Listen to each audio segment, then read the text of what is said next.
Hey, I'm Ken Reid. Welcome to Hockey Card History. This week, right player, wrong team, as in a St. Louis Blues card of Wayne Gretzky. Of course, that's going to be in my top 10. No, it's not, because I don't have a card of Wayne Gretzky on the St. Louis Blues. Remember, these are cards in my collection. Right player, wrong team. Number 10, I'm going to start with a guy who, for me, was always a Philadelphia Flyer.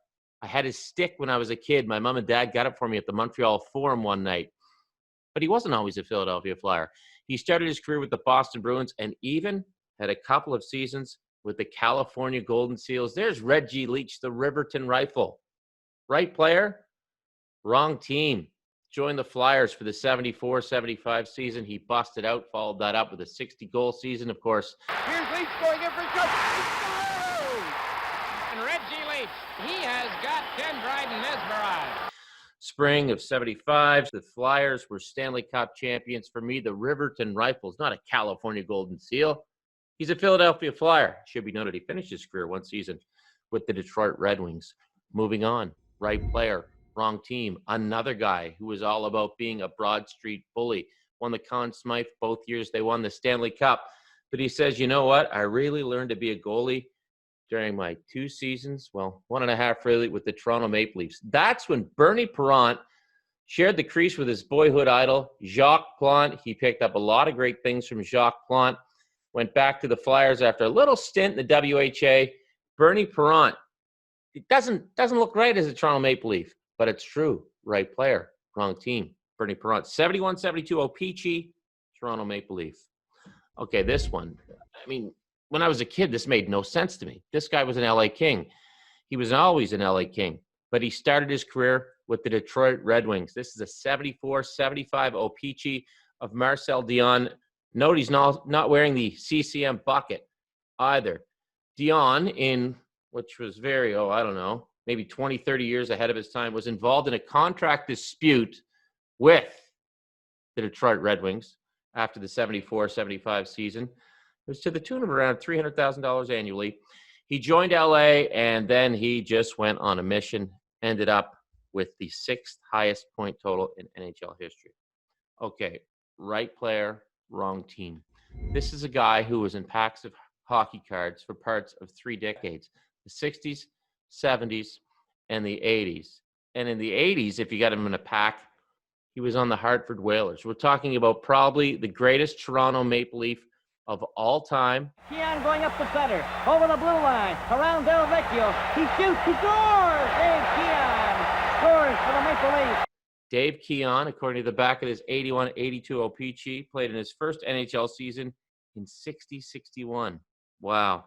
His last was 80-81. 13 goals, 34 assists, 47 points at 80 games for the Whalers. Played his final 2 NHL seasons with the Whalers. Joined the WHA after a wicked dispute with the Leafs for the 75-76 season. But Dave Keon, a Whaler, not the only all-time great to finish his career with the Whalers. We'll get to more of that in a second. You don't have to be a Hall of Famer to be the right player on the wrong team. This is a 1994-95 Upper Deck SP, and a warning, some of you may be disturbed by this. Wendel Clark as a Quebec Nordique. Wendel Clark, for so many of you, is the Toronto Maple Leafs.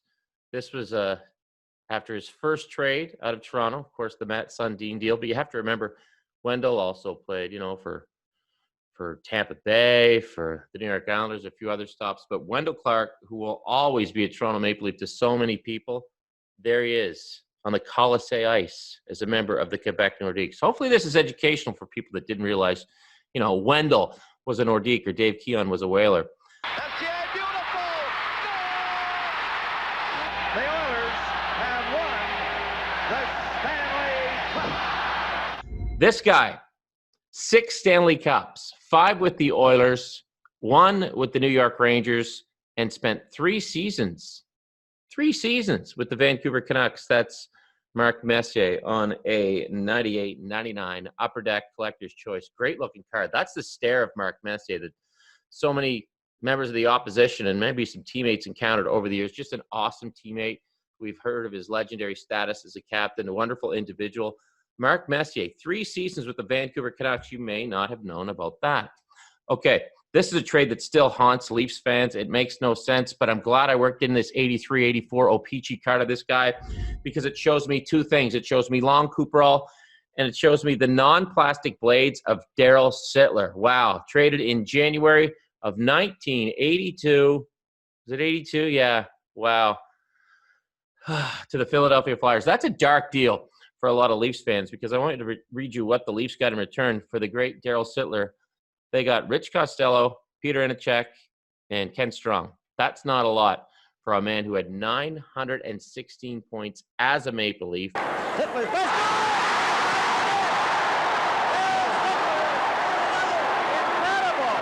10 points. That's a new record. As long as he lives, he'll remember this evening. But there's Darryl Sittler as a Philadelphia Flyer. Also played a little bit for the Detroit Red Wings late in his career. Okay, number 3 card in right player, wrong team. We mentioned Dave Keon earlier, finished his career as a Hartford Whaler in the NHL. Bobby Hull also finished his career as a Hartford Whaler in the NHL. Hull never had a Hartford Whalers card, but Hull finished his career as a teammate of this man, the great Gordie Howe. For me, seeing Howe in a Whalers uniform back in the day, it was no big deal because that's all I really knew him as. He was long retired from the NHL and the Detroit Red Wings. That was before my time. But Howe, 26 NHL seasons, 6 seasons in the WHA. His final NHL season, he finished it when he was 52 years old, had that great ovation at the Joe Louis Arena during the All-Star game. And I should say his final NHL goal, it's a beautiful call. It's Danny Galvin on the call. And Danny's working in son to father in the call. Howe over the line to his father. Son to father. Back into. They score! Number 9, Father Howe. And number 5, Mark Howe. And on the goal, Gordie's goal is assisted by Mark Howe. Not given an assist on the goal, and I know this is a big issue with Jeff Merrick and with me as now as well. John Garrett started the whole play. Our John Garrett was not credited with an assist on the goal. You watch the play. Clearly, Cheech deserved an assist. This is just a fantastic card. Gordie Howe, Hartford Whaler. Okay. Number 2, right player, wrong team.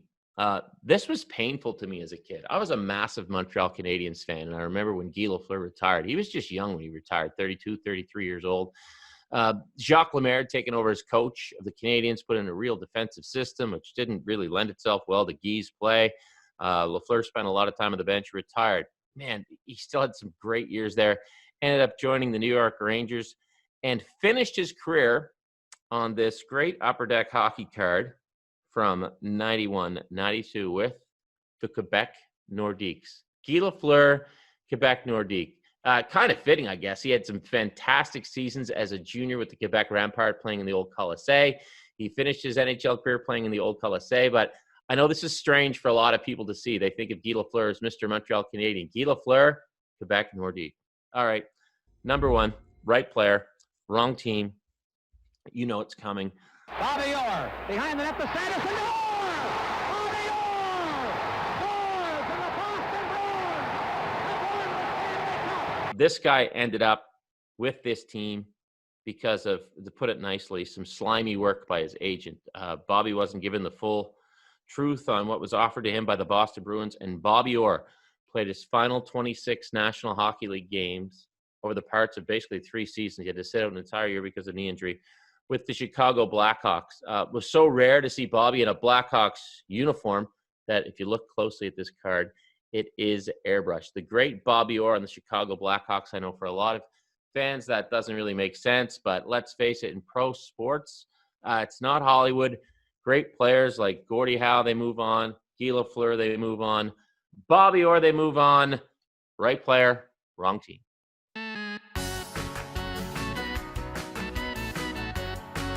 Hey, if you liked that video, make sure to hit the subscribe button and subscribe to Sportsnet's YouTube channel. What I like to do is, well, look at all the videos and wonder what's in the background. For example, did you know Colby Armstrong is in the background of this shot? It's true. Subscribe right now.